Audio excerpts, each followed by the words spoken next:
बिस्मिल्लाहिर्रहमानिर्रहीम। अस्सलाम वालेकुम नादरीन, आप यूट्यूब चैनल देख रहे हैं। मैं इमरान खान हूँ। नादरीन, ये माइनस इमरान खान वाला मामला है क्या? इसकी मैंने सारी तहकीकात की है, बहुत सारे ऐसे लोगों से बात की जिनके मैं अभी नाम नहीं ले सकूँगा, क्योंकि पाकिस्तान तहरीक इंसाफ में इस वक्त हर तरह के लोग हैं। हुकूमत में बैठे हुए भी हैं, अपोजिशन में बैठे हुए भी हैं, निज़ाम का मुकाबला करने वाले भी हैं और निज़ाम के साथ चलने वाले भी हैं।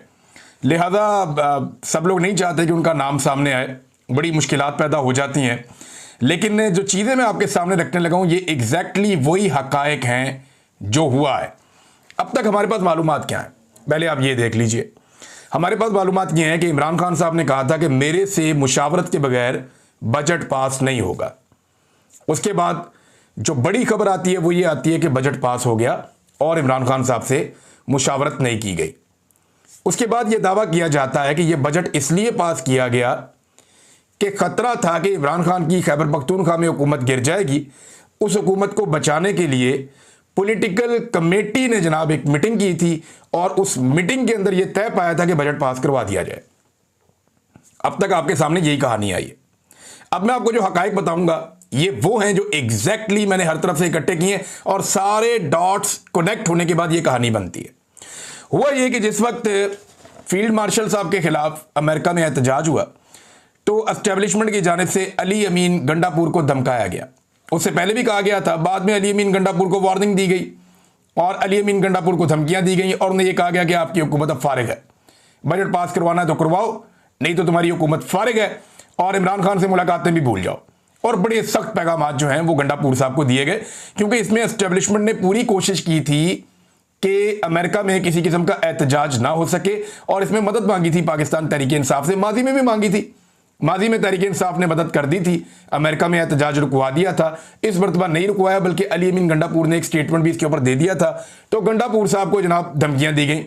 अब गंडापुर साहब का एक रिकॉर्ड है कि उन्हें चाहे धमकी दी जाए, चाहे उठा के ले जाए, चाहे सारी रात कोई अपने पास रखे, गंडापुर साहब सुबह कोई कहानी नहीं बताते।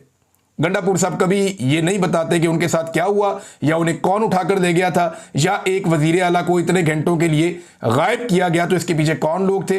गंडापुर साहब ये नहीं बोलते। वो ये तो कहानी अजीबोगरीब सुना देते हैं, देव मालाई किस्म की, कि मैंने पहाड़ क्रॉस कर लिए, लेकिन वो ये नहीं बताते कि एक्चुअली उनके साथ हुआ क्या था। तो गंडापुर साहब को धमकाया गया, उन्हें इस बात का आइडिया हो गया कि हुकूमत गई। अब अगर ये बजट पास नहीं होता तो इसके बहाने हुकूमत गिरा दी जाएगी। इन्हें खलबली पड़ गई कि मैंने अब बजट पास करवाना है किसी तरह। इन्होंने राब्ते शुरू कर दिए अपने लोगों से कि जनाब हुकूमत जा रही है, अगर खैबर पख्तूनख्वा में हुकूमत नहीं होगी तो कुछ भी पल्ले नहीं बचेगा, फिर हमारी वही हालत हो जाएगी जो पंजाब के अंदर पाकिस्तान तहरीक इंसाफ की है। इस किस्म की बातें ये वहां पे करना शुरू हो गए। ब्रीफिंग अली अमीन गंडापुर ने दी थी। मैं आपको फिर बता देता हूं कि ब्रीफिंग अली अमीन गंडापुर ने दी थी और एमपीएस को दी गई थी ब्रीफिंग पॉलिटिकल कमेटी की मीटिंग से पहले। ये दो तरह की मीटिंग हुई है, जिनमें एक मीटिंग का सारे जो है वो गोल कर रहे हैं, एक मीटिंग के बारे में कोई नहीं बता रहा, कोई बात ही नहीं कर रहा। असल मीटिंग कहां हुई और क्या हुई वो मैं आपको बता देता हूं। हुआ यह था कि एक तो जनाब खैबर पख्तूनख्वा हाउस के अंदर जो है वो एक मीटिंग हुई थी। इसमें पाकिस्तान तहरीक इंसाफ के लोग मौजूद थे, वहां पे डिस्कशन भी हुई थी और एक पॉलिटिकल कमेटी की मीटिंग हुई थी जो ऑनलाइन मीटिंग थी और इसके अंदर कुछ 17-18 लोग शामिल थे और आधे के करीब लोग जो हैं, यानी आधे से ज्यादा लोग जो हैं वो इसमें शामिल भी नहीं थे। ये अचानक मीटिंग कॉल की गई थी और ये ईरान के मसले पे कॉल की गई थी। लेकिन जब ये मीटिंग कॉल की गई तो इस मीटिंग में यह कहा गया कि जनाब मामला यह है कि ईरान के मसले पे बाद में बात करते हैं, पहले बजट पे बात कर लेते हैं। और बजट पे बात करने का रीजन मैं आपको पहले बता चुका हूं कि अली अमीन गंडापुर को यह बता दिया गया था कि तुम्हारी हुकूमत फारिग हो जाएगी। तो गंडापुर साहब को यह पता चल गया था कि बजट ही एक ऐसी चीज है जहां से मैं फारिग हो सकता हूं, तो वो डर गए थे और वो अपनी हुकूमत बचाना चाहते थे। तो उस पॉलिटिकल कमेटी की मीटिंग में यह इन्फॉर्म किया गया कि इससे पहले पार्लिमानी पार्टी की मीटिंग खैबर पख्तूनख्वा की हो चुकी है। यह बात आपके लिए शायद नहीं होगी। खैबर पख्तूनख्वा की पार्लिमानी पार्टी का मतलब यह है कि सारे एमपीएस, जितने एमपीएस हैं खैबर पख्तूनख्वा के, वो सारे इकट्ठे बैठे। उसमें अली अमीन गंडापुर ने दी ब्रीफिंग और उसमें क्या बताया गया ये भी मैं आपको बता देता हूं।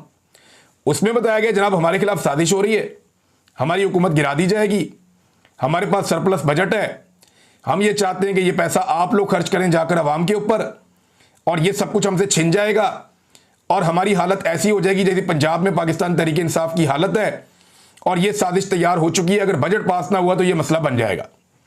अब पाकिस्तान तहरीक इंसाफ के अंदर ना खैबर पख्तूनख्वा में 4-5 ग्रुप हैं। बाबर सलीम सवाती साहब स्पीकर, उनका एक ग्रुप है।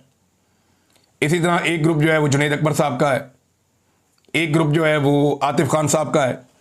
तो इस तरह कुछ 4 के करीब ग्रुप वहाँ पे असद कैसर साहब हैं। ये अलग अलग ग्रुप बने हुए हैं खैबर पख्तूनख्वा के अंदर। अली अमीन गंडापुर का अपना भी एक ग्रुप है। मुराद सईद साहब के करीबी जो साथी हैं, जो MPS बन के पहुँच गए हैं, उनका अपना एक ग्रुप है। तो वहाँ अलग अलग ग्रुप हैं, लेकिन किसी ने भी मुखालफत नहीं की। और पॉलिटिकल कमेटी के अंदर यह बताया गया कि यूनैनिमस यानी मुत्तफिका तौर पे खैबर पख्तूनख्वा की पार्लिमानी पार्टी ने यह फैसला कर लिया है कि बजट पास करवाया जाए। अब जो सियासी कमेटी के लोग हैं ना, उनका यह कहना है कि जनाब हमारे सामने जब यह चीज आ गई कि मुत्तफिका तौर पे खैबर पख्तूनख्वा की असेंबली ने यह फैसला कर लिया है या पार्लिमानी पार्टी ने यह फैसला कर लिया, तो हम कैसे रोक सकते हैं? वो तो मुत्तफिका फैसला करके आ गए। तो कहते जी उसके ऊपर हमने फिर तजावीज़ दी, और तजावीज़ हमने ये दी कि जनाब आपके पास वक्त कितना है। तो इस पे बताया गया अली अमीन गंडापुर साहब की जानिब से कि एक्चुअली तो बजट 30 तारीख तक पास हो सकता है, लेकिन हमें 27 तारीख आखिरी समझनी चाहिए। उसका रीज़न ये है कि अगर 27 तारीख को बजट पास करवा लिया गया तो फिर जो 3 दिन होते हैं गवर्नर के पास समरी पे दस्तखत करने के लिए, वो 3 दिन फिर आप 30 तारीख तक ले लें। अगर आपने 30 को बजट पास करवाया और गवर्नर ने दस्तखत ना किए तो एक आईनी मसला पैदा हो सकता है, हमें परेशान किया जा सकता है या हुकूमत गिराने का बहाना एक मिल सकता है। लिहाजा आप 27 तारीख आखिरी समझें। तो पॉलिटिकल कमेटी में यह तय हो गया कि ठीक है, अगर 27 तारीख आखिरी है तो फिर आप आएंगे और आकर आप लोग अटियाला के बाहर इकट्ठे होंगे, रोला डालेंगे, और यह वादा कर लिया गया। ये अली अमीन गंडापुर साहब की तरफ से वादा किया गया। बीच में कोई गारंटर्स डाले गए। अलीमा खान साहबा को यह पैगाम पहुंचाया गया कि जी आप, क्योंकि अलीमा खान एक बहुत सख्त पैगाम जारी करने वाली थी खैबर पख्तूनख्वा के बजट को जो पेश कर दिया गया था और इन मामलात को लेकर, तो अलीमा खान साहबा को रोकने के लिए उन्हें एक पैगाम भिजवाया गया चंद लोगों के जरिए से कि आप बेफिक्र हो जाएं, खैबर पख्तूनख्वा के MPS सारे के सारे बजट पेश होने से पहले पहुंच जाएंगे अडियाला के बाहर, वहां पर आके एहतजाज करेंगे। लेकिन बाद में वो प्रोग्राम कैंसिल कर दिया गया। आधी रात को यह पता चलता है कि कल कोई भी MPA नहीं आएगा, यानी ये कोई MPS नहीं आ रहे, और ये कहा गया कि जनाब 52 MPS ऐसे हैं जिनके ऊपर मुकदमात हैं पंजाब में, लिहाजा हम रिस्क नहीं ले सकते, हमारे MPS उठा लिए जाएंगे, फिर बजट पास नहीं होगा, फिर हुकूमत गिरा दी जाएगी, लिहाजा हम 25 तारीख को आएंगे अपनी पहले जमानतें करवाने के बाद। अब 25 तारीख की डेट दे दी गई। उस पर भी अलीमा खान साहबा ने कहा जी ठीक है 25 तारीख को आप, लेकिन आए सारे वहां पे। लेकिन होता यह है कि अचानक से सबको पता चलता है कि बजट पास हो गया, यानी 23 तारीख को अचानक से सबको इंफॉर्मेशन मिलती है कि बजट पास हो गया। क्या ये इंफॉर्मेशन अचानक हो सकती है? बड़ा सवाल यह है। देखें ना, 4 ग्रुप हैं और हर ग्रुप ये क्लेम करता है कि वो इमरान खान का वफादार है और वो जान देना चाहता है और उसे हुकूमत की कोई परवाह नहीं है। अली अमीन का ग्रुप है, बाबर सलीम सवाती का ग्रुप है, जहां पे एक ग्रुप जो है वो आतिफ खान का ग्रुप है, एक ग्रुप जो है वो जुनैद अकबर का ग्रुप है, असद कैसर साहब हैं, उनका अपना भाई MPA है, इसी तरह उमर अयूब साहब हैं, उनका अपना भाई MP है। किसी एक ने भी मुखालफत नहीं की, और जो बजट पास हुआ वो हाथ खड़ा करके नहीं हुआ, बंदे खड़े करके बजट हुआ था। तो यहां पे एक बात तो क्लियर होगी कि खैबर पख्तूनख्वा के तमाम लोगों ने यह फैसला किया कि अभी ये बजट पास करना है और हमें हुकूमत बचानी है। और उसका रीजन ये था कि अली अमीन गंडापुर को एस्टेब्लिशमेंट ने धमकी लगा दी थी कि तुम्हारी हुकूमत हम गिरा देंगे, तो उन्हें लगा कि अपनी हुकूमत बचाई जाए, और इसके लिए उन्होंने वक्त से पहले यह बजट पास करवा लिया। यानी ये वादा किया गया था कि जनाब 25 को आएंगे, पहले 24 का वादा किया गया जनाब हम सारे पहुंच जाएंगे, फिर कहा गया नहीं जी हम 25 को पहुंच जाएंगे, और उसके बाद हम 27 को बजट पास करवाएंगे। अलीमा खान ने 2 सवालात भी पूछे थे। यानी जब शुरू में ये मामला लेकर आए ना, उन्होंने कहा जी बजट पास करवाना जरूरी है वरना हुकूमत गिर जाएगी। तो अलीमा खान ने 2 सवालात पूछे थे। एक, अलीमा खान ने पूछा जिन 5 बंदों को इमरान खान साहब पिछले 1.5-2 महीने से बुला रहे हैं, उन 5 बंदों ने कोई एक एफर्ट पिछले 1 महीने में अगर की है इमरान खान को मिलने की, वो अदालत में गए हों या अडियाला के बाहर गए हों जैसे हम जाते हैं, तो वो बता दें। इसका किसी के पास जवाब नहीं था। उन 5 बंदों ने, जिनमें अली अमीन गंडापुर, शिबली फराज, मुजम्मल असलम और उमर अयूब साहब और एक और साहब थे तैमूर झगड़ा साहब, उन्होंने कहा जी इन्होंने कोई एफर्ट की हो 5 ने मिलकर कि जनाब हम जाएंगे, जाके मिलेंगे इमरान खान साहब से, तो इसका जवाब नहीं था उनके पास, इसका जवाब उन्होंने नहीं दिया। दूसरा, अलीमा खान साहबा ने कहा कि वक्त कितना है आपके पास, तो उन्होंने कहा 27 तारीख तक। उन्होंने कहा 27 तारीख को बजट पास करेंगे, ये तय हो गया। लेकिन बजट को 27 से पहले 23 को पास कर दिया गया। ये है जनाब असल कहानी। अब क्योंकि इमरान खान साहब ने बजट पास जो हो गया, तो इमरान खान साहब ने आगे ही बढ़ना है। जेल के अंदर बैठ के वो इतने बोल्ड डिसीजन तो मुझे नहीं लगता ले सकते हैं, और ये डिसीजन तो इमरान खान का होगा कि कौन उनके साथ है और कौन उनके साथ नहीं है। पहले भी उन्हें बड़े सरप्राइज मिले हैं, आइंदा भी मिलते रहेंगे। अब इसमें अली अमीन गंडापुर साहब जो हैं, ये मरियम नवाज खान साहबा ने इसको रिपोर्ट किया, क्योंकि इमरान खान साहब ने कहा था कि सुप्रीम कोर्ट जाना चाहिए, तो ये तो पहले जाना चाहिए था ना। अब तो गोंगलों से मट्टी झाड़ने वाली बात है, और वो मट्टी भी ऐसे अजीब तरीके से झाड़ी है। ये जरा आप देखिए, अली अमीन गंडापुर एक सूबे के वज़ीर आला है जहां उनके मुताबिक हकीकी नुमाइंदगी है। इस सूबे के वज़ीर आला की कानूनी टीम की हिकमत अमली क्या है? इमरान खान ने हालिया पैगाम में कहा सुप्रीम कोर्ट जाओ, तो बस उठकर सुप्रीम कोर्ट पहुंच गए। ये एक जर्नलिस्ट हैं जो वहां से रिपोर्ट करी है सुप्रीम कोर्ट से, मुंह उठा के सुप्रीम कोर्ट आ गए ये लोग। इन्हें नहीं पता कि सुप्रीम कोर्ट कैसे आते हैं। सुप्रीम कोर्ट जाने का मतलब ये नहीं होता कि आपने जाकर वहां पे विजिट करना है। आपने दरखास्त दायर करनी होती है, जिसका एक बाकायदा कानूनी तरीक़ाकार होता है। सरदार लतीफ़ खोसा और बाकी जो लोग हैं, एडवोकेट जनरल खैबर पख्तूनख्वा, उन्होंने अली अमीन गंडापुर को बताया ही नहीं, और वो जस्टिस मंसूर अली शाह साहब के सामने जाकर अदालत में पेश हो गए और उन्हें कहा जी आप आज खुद नोटिस इस मामले का ले लें। उनको भी मुसीबत में डाल दिया कि जनाब तुसी आज खुद नोटिस आप ले लें। तो इस पे जनाब जो जस्टिस मंसूर अली शाह साहब हैं, उन्होंने कहा कि आप गलत दरवाज़ा खटखटा रहे हैं, बेहतर है चीफ जस्टिस या रजिस्ट्रार ऑफिस का आप रुख करें जाकर। और लतीफ़ खोसा साहब ने कहा जनाब कि आपका आशीर्वाद चाहिए, यानी जजेस को जानबूझकर इम्तिहान में डालकर किसके मकासद को पूरा कर रहे हैं ये लोग। यानी अली अमीन गंडापुर साहब ने मुंह उठाया और चले गए सुप्रीम कोर्ट। इमरान खान ने कहा भाई वो तरीकाकार होता है सुप्रीम कोर्ट जाने का, मतलब ये नहीं है कि आपने वहां जाना, जाके अंदर से विजिट करके चक्कर लगा के एंजॉय करके सैर करके बाहर आ जाना। नहीं, आपने अपनी कानूनी दरखास्त दायर करनी होती है। आप जज के कमरे में पहुंच गए और आपका वकील वहां पे खड़ा होकर कह रहा है जी आपका आशीर्वाद चाहिए। This is not the way. ये कोर्ट है, कोर्ट ऑफ लॉ है, और चले वहां इंसाफ नहीं मिल रहा, बहुत घिनौनी साजिश हुई है अदलिया के खिलाफ, लेकिन इसके बावजूद एक प्रोसीजर तो होता है ना। तो इस लेवल पे पता होना चाहिए कि प्रोसीजर क्या है। बहरहाल बाद में ये खबर आती है कि अली अमीन गंडापुर साहब ने दरखास्त दायर कर दी है और इमरान खान से मुलाकात के लिए बाज़ाब्ता तौर पर दरखास्त दायर की, और उसमें यह कहा गया कि इमरान खान साहब से मुलाकात करवाई जाए। और इसमें अली अमीन गंडापुर साहब ने एक और बात भी की है। उन्होंने कहा जी इमरान खान साहब की जो उन्होंने खत लिखा था चीफ जस्टिस को, तो चीफ जस्टिस ने कहा था कि उसके साथ सबूत मुंसलिक है, एतराफ़ किया था, तो उस मामले के ऊपर भी अभी तक किसी किस्म का कोई एक्शन नहीं हुआ। तो नाज़रीन ये है वो पूरी कहानी जो मैंने आपके सामने रख दी है। ये है लुब्बे लुबाब कि ये सारा कुछ ऐसे हुआ अपनी हुकूमत बचाने के लिए।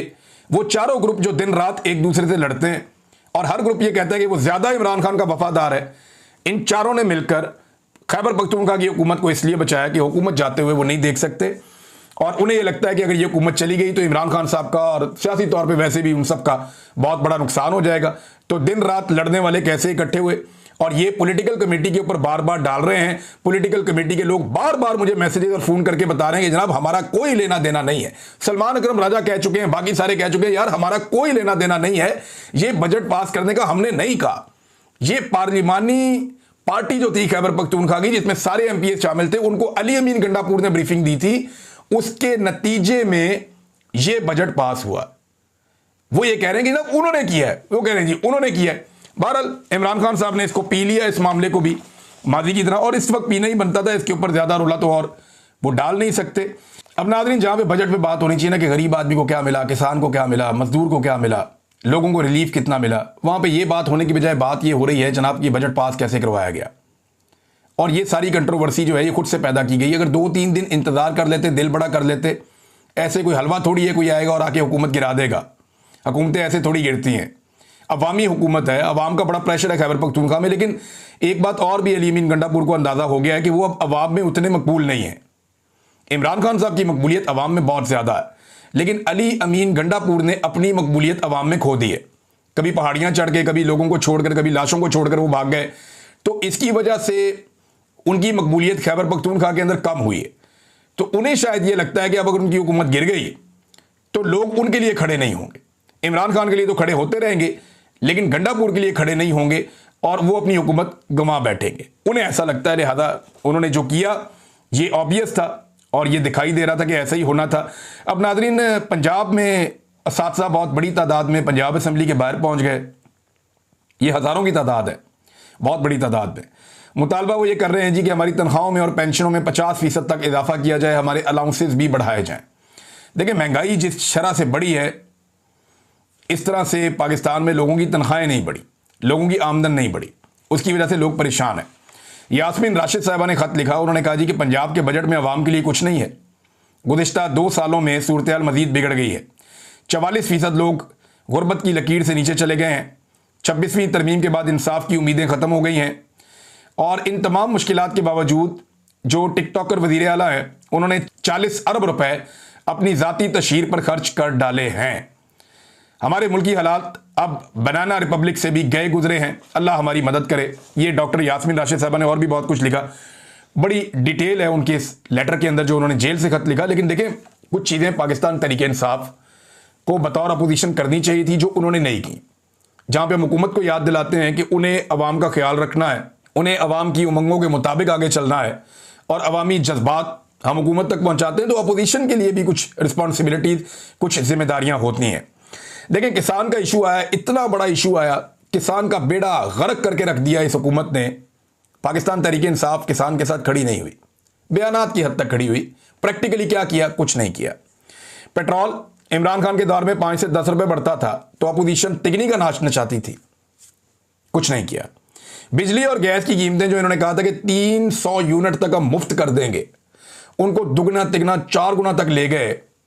इसके ऊपर किसी किस्म का कोई हमने नहीं देखा कि कोई स्ट्रेटजी बनाई हो, किसी किस्म का कोई हुकूमत को टफ टाइम दिया हो, तो नहीं हुआ ऐसा।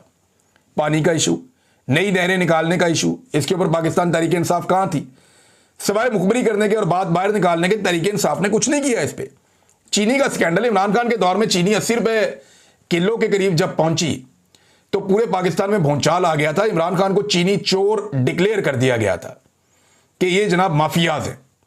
और आज वही चीनी 210 रुपए, और अभी अवाम की जेब के ऊपर 80 रुपए से ज्यादा का डाका डाला गया है फी किलो के हिसाब से।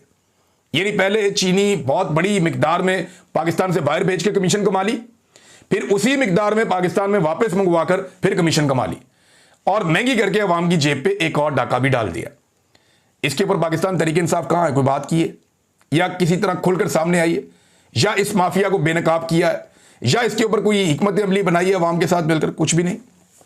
गंदम का स्कैंडल आया, अरबों रुपया पाकिस्तानी कौम का जो है वो उड़ा दिया इन्होंने, और डॉलर्स के अंदर उड़ा दिया इन्होंने, कुछ नहीं इन्होंने किया।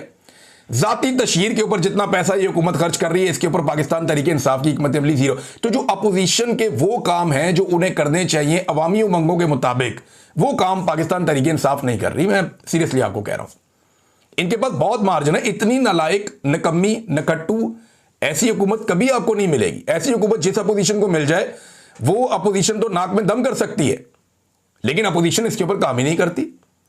अपोजिशन का मेरे ख्याल में उन्हें यह लगता है कि इमरान खान की मकबूलियत इतनी ज्यादा है कि हमें इनसे लड़ने की जरूरत ही नहीं है, किसी से कोई एक्स्ट्रा एफर्ट करने की जरूरत ही नहीं। सिर्फ इमरान खान की मकबूलियत के नाम के ऊपर हम वोट लेकर इलेक्शन जीतते जाएंगे। और इस हुकूमत को एक तरह से क्लीन चिट दी हुई है मौजूदा अपोजिशन ने, और वो उनको टारगेट ही नहीं कर रही।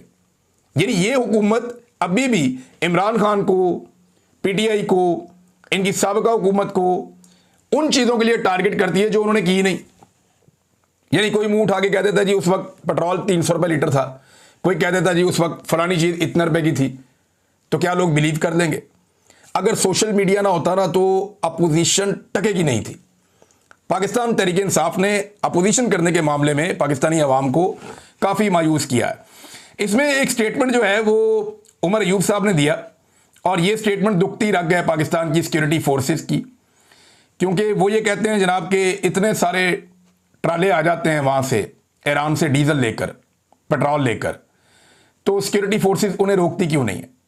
देखिए, ये गैर कानूनी स्मगलिंग हो रही है ना ईरानी तेल की, वो पाकिस्तान में आ रहा है। वो ये कहते हैं कि 72,000 से जायद 18 व्हीलर ट्रकों के जरिए ये स्मगलिंग होती है। 72,244 ट्रक, वो कहते हैं जी 18 व्हीलर, ये 26 पुलों के ऊपर से गुजर के पाकिस्तान में आते रहते हैं। लेकिन सिक्योरिटी फोर्सेस इन्हें क्यों नहीं रोकती? क्या वो इस स्मगलिंग का हिस्सा है? क्या इसमें सारे अपना अपना हिस्सा वसूल करते हैं? एक्चुअली वो ये इशारा करते हैं, बार बार उमर अयूब साहब ये बात करते हैं, क्योंकि ये पाकिस्तान की सिक्योरिटी फोर्सेस की दुखती रख गए, ये स्मगलिंग तेल की नहीं रुकती। वो इसके ऊपर बात करते हैं, लेकिन बाकी चीज़ों पे बात करनी चाहिए, अवामी इश्यूज के ऊपर बात करनी चाहिए। जब आप अवामी इश्यूज पे बात नहीं करते तो अवाम आहिस्ता आहिस्ता इर्रेलिवेंट हो जाती है आपकी नज़र में, और आप इर्रेलिवेंट हो जाते हैं अवाम की नज़र में। इमरान खान जब तक बाहर थे वो हर अवामी इशू के ऊपर बात करते थे, हर अवामी इशू के ऊपर पूरा एक एजेंडा देते थे और उसके ऊपर खड़े हो जाते थे, लेकिन उनकी पार्टी ने एक भी अवामी इशू को नहीं उठाया। नाज़रीन, अब इंटरनेशनल फ्रंट पे जाते हैं, एक दो खबरें आपके साथ मैं शेयर कर देता हूं। नंबर एक तो यह है कि डोनाल्ड ट्रंप ने जो है वो पहले तो नेतन्याहू के ऊपर सख्त किस्म का बयान दिया था, फिर नेतन्याहू ने डोनाल्ड ट्रंप की तारीफें कर दी और ये कहा कि अमेरिका का हम शुक्रिया अदा करते हैं कि वो हमारे साथ जंग में खड़ा हुआ।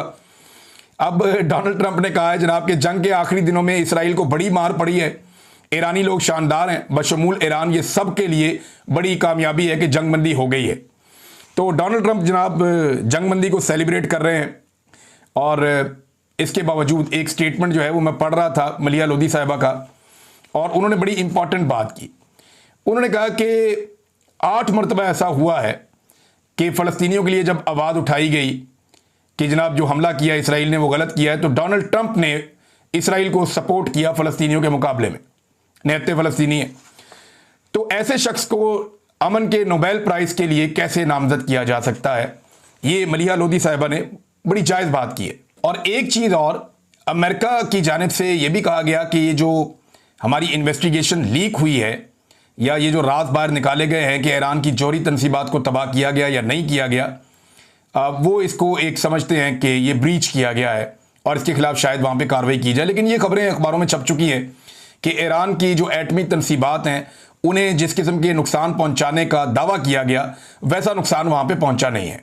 अब तक इतना ही, अपना ख्याल रखिएगा, अपने इस चैनल का भी। अल्लाह हाफ़िज़।